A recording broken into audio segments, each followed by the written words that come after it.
सभी का स्वागत और धन्यवाद। एसएन सिंह जी, कार्यक्रम की शुरुआत मैं आपसे करना चाहता हूं और मेरा पहला प्रश्न है आपसे, ये बुलडोजर और भेड़िया के जरिए आपकी पार्टी उत्तर प्रदेश में क्या संदेश देना चाहती है? नहीं, देखिए ब्रजेश जी, समाजवादी पार्टी को कहा जाता है कि नेचर सिग्नेचर चेंज नहीं होता है। राग, द्वेष, घृणा, जातिवाद, इस तरह की राजनीति करते करते आप देखिए ना, आज पूर्वांचल पे आ गए, फिर गोरखपुर पे आ गए। गोरखपुर क्या कोई व्यक्ति है? गोरखपुर क्या कोई मत है, मजहब है, धर्म है? आप कहते हैं गोरखपुर पर बुलडोजर चला देंगे। मतलब गोरखपुर क्या है? गोरखपुर वहां के लोगों का आन बान शान है, एक धार्मिक प्रतीक का केंद्र है। गोरखपुर एक पुण्य भूमि है, देव भूमि है, आप उस पर बुलडोजर चला देंगे। आप कहते हैं कि फला व्यक्ति पर, व्यक्ति से नाराजगी हो सकती है, व्यक्ति जायज और नाजायज हो सकता है, लेकिन गोरखपुर जायज और नाजायज कैसे हो सकता है? तो इसलिए कहा जाता है कि अहंकार में व्यक्ति का अहंकार व्यक्ति के विनाश का कारण होता है। आज समाजवादी पार्टी के लोग ये बता नहीं पा रहे हैं कि भैया आदरणीय अखिलेश यादव जी, आप उत्तर प्रदेश से बाहर निकल नहीं पा रहे। उत्तर प्रदेश में आपकी लगातार 50 हार हो चुकी, 2 चुनाव आप विधानसभा के हारे, 3 चुनाव आप लोकसभा के हारे और छोटे बड़े लगातार चुनाव हारते जा रहे हैं। तो आप ऐसे बयानबाजी क्यों दे रहे हैं? तीसरी बात मैं कहूंगा, देखिए उत्तर प्रदेश में जो बुलडोजर चला, वो बुलडोजर को लेकर 2022 में भी कानपुर में जब बुलडोजर चला तो उस समय जमाते उलेमा सुप्रीम कोर्ट गया। सुप्रीम कोर्ट ने कहा कि आप प्रूफ करिए कि ये गलत बुलडोजर चला है। उन्होंने कहा हमारे पे नहीं चला है, कानपुर में एक व्यक्ति पर चला है। उन्होंने कहा उनको ले आ जाओ, वो नहीं गए।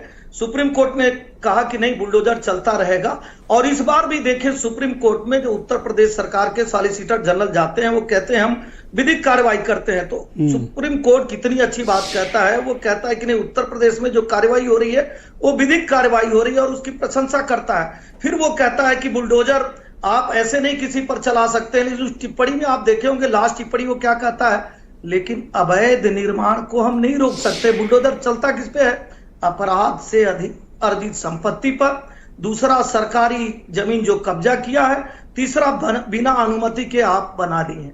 अब बताइए, बुलडोजर की कार्रवाई को हाई कोर्ट नाजायज नहीं कर रहा है, सुप्रीम कोर्ट नाजायज नहीं कर रहा है, आप नाजायज कह रहे हैं और आप बुलडोजर चलाने की बात कहां कर रहे हैं?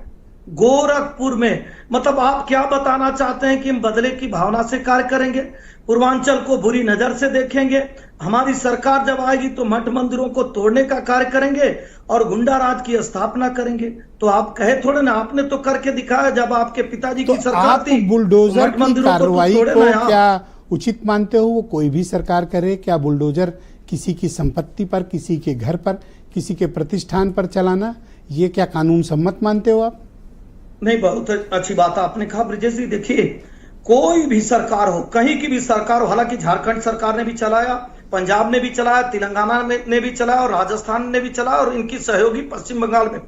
किसी भी सरकार को कह रहे हैं, खास करके उत्तर प्रदेश में तो भारतीय जनता पार्टी की सरकार, और भारतीय जनता पार्टी अगर इस तरह से कोई भी कार्रवाई करती है, हम उसको जायज नहीं कहते हैं, क्योंकि भारतीय जनता पार्टी ऐसा कोई कार्रवाई करेगी नहीं।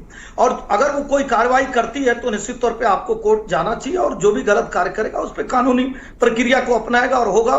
ऐसा नहीं होता है। लेकिन मैं देखता हूँ कि सिर्फ एफआईआर की बेसिस पर लोगों के घर गिराए दिए जाते हैं। क्या सिर्फ एफआईआर में नाम होने से, या मैं तो कहता हूँ कोर्ट भी कहता है और कानून भी है, कन्विक्टेड भी हो जाए तो आप उसका घर नहीं गिरा सकते? और यहाँ तो ऐसे सैकड़ों उदाहरण हैं। नहीं, बिल्कुल नहीं। उत्तर प्रदेश में सभी कानूनी प्रक्रिया को अपनाया गया है। जब हाई कोर्ट में गए लोग तब भी, और मैंने कहा जमीयत उलेमा जब 2022 में गया था तो भी उन्होंने कहा नोटिस देते हैं, डुगडुगी वहां कराई जाती है, उनको बताया जाता है। क्योंकि आज तक कोई एक उदाहरण आपको नहीं मिलेगा, मैं सिंगल कहूंगा, जो कोर्ट में गए हो और कहे हो कि नहीं हमारा जायज था। वो जयपुर के एक मामले, राजस्थान के एक मामले पे उसने टिप्पणी किया और मध्य प्रदेश में। उत्तर प्रदेश के किसी मामले पे सुप्रीम कोर्ट अगर तो आप बुलडोजर की हर तरह की कार्रवाई को आपकी पार्टी समर्थन करती है और आप ये मानते हैं कि बुलडोजर आपके लिए एक प्रमुख मुद्दा है? नहीं, देखिए, हमारे लिए नहीं है, लेकिन जो ये कहता है कि गुस्ताखे नबी की एक सजा सरतन से जुदा, सरतन से जुदा, और राजस्थान में गला काटने की प्रतियोगिता चल जाती है, ये ठीक नहीं है। ये ठीक नहीं है कि अगर सब लोग जानते हैं कि इंदिरा गांधी जी की हत्या फला लोग करते हैं, उसके बाद भी सिखों की हत्या करा, सारे सिखों की हत्या कर देना, ये ठीक नहीं है। उत्तर प्रदेश में जो बुलडोजर की कार्रवाई शुरू होती है, यूपी में आप सिलेक्टिव कार्रवाई करते हैं और सिलेक्टिव में ये विपक्ष का फंस जाए, या फिर कोई मुसलमान किसी मामले में फंस जाए तो उस पर कार्रवाई में मिनट नहीं लगता है। और आपके समर्थक वर्ग के यहाँ का कुछ भी कोई कर डाले उसके यहाँ बुलडोजर नहीं जाता। दो बहुत अच्छी बात, आपने इतना बेहतर सवाल पूछा और पूछना चाहिए। गैंगस्टर एक्ट की कार्रवाई शुरू होती है, सबसे पहले त्रिभुवन सिंह पे होती, किस जात के हैं, कुंटू सिंह, सुंदर भाटी, विजय मिश्रा, आकाश जाट, अमित कसाना, उमेश राय, योगेश भगौड़ा, फिर अतीक अहमद और मुख्तार अंसारी का नाम आता है। अभी जो लिस्ट बनी थी 65 लोगों का गैंगस्टर एक्ट में, सुधाकर सिंह प्रतापगढ़ से, गुड्डू सिंह कुंडा से, गब्बर सिंह बहराइच से, उधम सिंह मेरठ से, सुधीर सिंह गोरखपुर से, अभिषेक सिंह वाराणसी से। बात उसकी नहीं है, आप माफियाओं के नाम न गिनाओ। यहाँ गैंगरेप के तमाम आरोपी रहे हैं जिनके घर आपने कोई कार्रवाई नहीं की, और आप कहेंगे तो मैं उदाहरण नहीं दूंगा। आप अपने सवाल का जवाब ले लीजिए।